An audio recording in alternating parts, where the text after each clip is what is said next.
ఇక్కడ ఒక మనిషికి టికెట్ ఇచ్చినాం, ఉప ముఖ్యమంత్రి పదవి ఇచ్చినాం. ఎందుకోసం మారింది పార్టీ? నేను ఒక్కటే మాట చెప్తా ఉన్నా, కడియం శ్రీహరి సరే నేను అనలేను,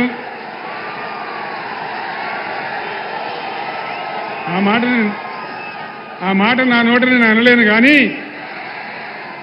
ఆయన చేసిన మోసానికి శాశ్వతంగా ఆయన రాజకీయ జీవితం సమాధి చేసుకుంటే మనవి చేస్తా ఉన్నాం. సుప్రీంకోర్టు తీర్పు ప్రకారం ఇంకొక 3 నెలల్లో స్టేషన్ గన్పూర్ కాన్స్టిట్యున్సీకి బై ఎలక్షన్ రాక తప్పదు. మన రాజయ్య ఎమ్మెల్యే కాక కూడా తప్పదు. మీరు రాసి పెట్టండి.